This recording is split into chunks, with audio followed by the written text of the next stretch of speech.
ಲೋಕಪೋಷಣ ಗಾಂಧಿವಾದಿ ಶಿಕ್ಷಣ ತಜ್ಞ doctor H Narasimhaiah ಅವರ ಜಯಂತಿ ಸ್ಮರಣೆ.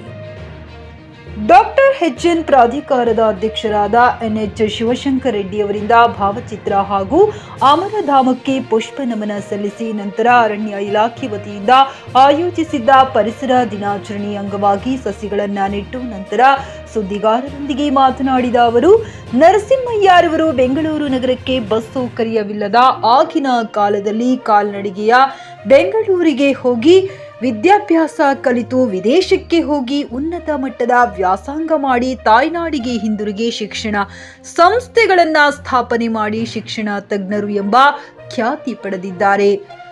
ಪ್ರಶ್ನಿಸದೆ ಯಾವುದನ್ನೂ ಒಪ್ಪಬೇಡಿ ಎನ್ನುವ ಅವರ ಆದರ್ಶಗಳು ಆಶಯಗಳು ನಮಗೆ ದಾರಿದೀಪವಾಗಬೇಕೆಂದರು. ಹುಟ್ಟೂರಲ್ಲಿ ಶಾಲೆ ಸ್ಥಾಪನೆ ಮಾಡಿ ತಾನು ಅನುಭವಿಸಿದ ಕಷ್ಟ ಕಾರ್ಪಣ್ಯಗಳು ಇಲ್ಲಿನ ಮಕ್ಕಳು ಅನುಭವಿಸಬಾರದು ಎಂಬ ಉದ್ದೇಶ ಇಟ್ಟು ಹೊಸೂರಿನಲ್ಲಿ ಶಾಲೆ ಸ್ಥಾಪಿಸಿದರು. ಇಂದು ಸಾವಿರಾರು ಮಕ್ಕಳು ಶಿಕ್ಷಣ ಪಡೆದು ಉನ್ನತ ಮಟ್ಟದಲ್ಲಿ ಕೆಲಸ ಪಡೆದು ಊರಿಗೆ ಕೀರ್ತಿ ತಂದ ನಿದರ್ಶನ ಬಹಳಷ್ಟು ಇವೆ ಎಂದರು. ಬೆಂಗಳೂರು ಹಾಗೂ ಗೌರಿಬಿದನೂರಿನಲ್ಲಿ ನ್ಯಾಷನಲ್ ಕಾಲೇಜು ಸ್ಥಾಪನೆ ಮಾಡಿದರು. ಲಕ್ಷಾಂತರ ವಿದ್ಯಾರ್ಥಿಗಳು ವಿದ್ಯಾಭ್ಯಾಸವನ್ನ ಮಾಡಿ ಉನ್ನತ ಮಟ್ಟದ ಸೇವೆಯನ್ನು ದೇಶಕ್ಕೆ ಹಾಗೂ ರಾಜ್ಯಕ್ಕೆ ಸಲ್ಲಿಸಿದ್ದಾರೆ ಎಂದರು. ಇದೇ ಸಂದರ್ಭದಲ್ಲಿ ಪ್ರಾಧಿಕಾರದ ಸದಸ್ಯರು, ಡಾಕ್ಟರ್ ಎಚ್ಎನ್ ರವರ ಅಭಿಮಾನಿಗಳು ಹಾಗೂ ಪ್ರಾಧಿಕಾರದ ಆಯುಕ್ತರು ಬಿಇಒ ಶ್ರೀನಿವಾಸ್ ಮೂರ್ತಿ, ವಲಯ ಅರಣ್ಯಾಧಿಕಾರಿಗಳಾದ ಹಂಸವೀರ್ ಅವರು ಹಾಗೂ ಚಂದ್ರಶೇಖರ್ ರೆಡ್ಡಿ, ಯಲ್ಲಪ್ಪ, ಹರ್ಷವರ್ಧನ್ ರೆಡ್ಡಿ, ಶಿಕ್ಷಕರು ಹಾಗೂ ಮಕ್ಕಳು ಇನ್ನು ಹಲವು ಮುಖಂಡರು ಭಾಗವಹಿಸಿದ್ದರು. Narasimhagowda R, Vicky news Kannada, Chikkaballapur.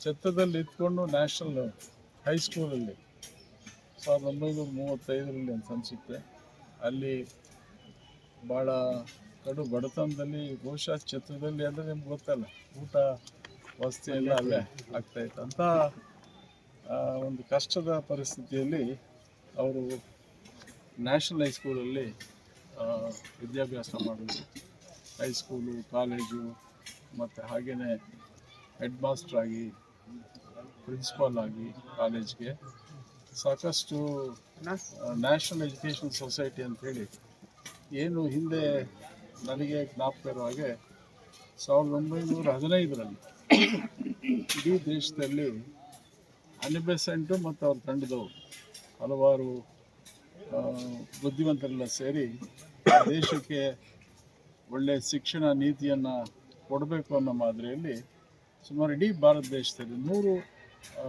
ರಾಷ್ಟ್ರೀಯ ಶಿಕ್ಷಣ ಸಂಸ್ಥೆಗಳನ್ನು ಪ್ರಾರಂಭ ಮಾಡಿದರು. ಅದರಲ್ಲಿ ಬೆಂಗಳೂರು ಕೂಡ ಒಂದು. ಸೊ ನ್ಯಾಷನಲ್ ಎಜುಕೇಷನ್ ಸೊಸೈಟಿ ಅಂದರೆ ಒಂದು ವ್ಯಾಲ್ಯೂ ಬೇಸ್ಡ್ ಎಜುಕೇಷನ್ ಕೊಡಬೇಕು ಮತ್ತು ಸ್ವಾತಂತ್ರ್ಯದ ಒಂದು ಕಲ್ಪನೆ ಆ ಮಕ್ಕಳಲ್ಲಿ ಬರಬೇಕಾಗಿ ಸ್ವಾತಂತ್ರ್ಯ ಒಂದು ಸಂಗ್ರಾಮ ನಡೀತಾ ಇತ್ತು. 35 ಅಂದರೆ ಬಹುಶಃ ನರಸಿಂಹಯ್ಯನವರು ಕೂಡ ಸ್ವಾತಂತ್ರ್ಯ ಸಂಗ್ರಾಮದಲ್ಲಿ ಅನೇಕ ಘಟನೆಗಳಲ್ಲಿ ಅವ್ರ ಪುಸ್ತಕದಲ್ಲಿ ಬರ್ಕೊಂಡಿದ್ದಾರೆ. ನಿಮ್ಮ ಮಕ್ಕಳ ಉಜ್ವಲ ಭವಿಷ್ಯಕ್ಕಾಗಿ ಶ್ರೀ ಶಾಬ್ರ ರೇಣುಕಾ ವೀರ ಗಂಗಾಧರ ಶಿವಾಚಾರ್ಯರ ಮಾರ್ಗದರ್ಶನದಲ್ಲಿ ನಡೆಯುತ್ತಿರುವ ಶ್ರೀ ಶಿವಯೋಗಿ ವಿದ್ಯಾಲಯ ಶಾಲೆಯಲ್ಲಿ ದಾಖಲಾತಿ ಪಡೆಯಿರಿ. ಇಲ್ಲಿ 1ನೇ ತರಗತಿಯಿಂದ 10ನೇ ತರಗತಿಯವರೆಗೆ ಪ್ರವೇಶ ಪ್ರಾರಂಭವಾಗಿದ್ದು ಉನ್ನತ ಗುಣಮಟ್ಟದ ಶಿಕ್ಷಣದ ಜೊತೆಗೆ ಆಟ, ಯೋಗಾಸನ, ಡ್ಯಾನ್ಸ್, ಕರಾಟೆ ತರಬೇತಿಯೂ ನೀಡಲಾಗುತ್ತದೆ. 5ನೇ ತರಗತಿಯಿಂದ 10ನೇ ತರಗತಿಯವರೆಗೆ ವಸತಿ ಸೌಲಭ್ಯವೂ ಕೂಡ ಲಭ್ಯವಿದೆ. ನುರಿತ ಶಿಕ್ಷಕರಿಂದ ಬೋಧನೆ ನೀಡಲಾಗುತ್ತದೆ. ಎಸ್ಎಸ್ಎಲ್ಸಿಯಲ್ಲಿ ಈ ಶಾಲೆಯ ಫಲಿತಾಂಶವು 100%ವಾಗಿದೆ. ಹಾಗಿದ್ರೆ ತಡೆಯಾಕೆ? ಇಂದೇ ಭೇಟಿ ನೀಡಿ ಶ್ರೀ ಶಿವಯೋಗಿ ವಿದ್ಯಾಲಯ, ಹುಮ್ನಾಬಾದ್. ಹೆಚ್ಚಿನ ಮಾಹಿತಿಗಾಗಿ ಸಂಪರ್ಕಿಸಿ 8747071091 ಅಥವಾ 9164643288.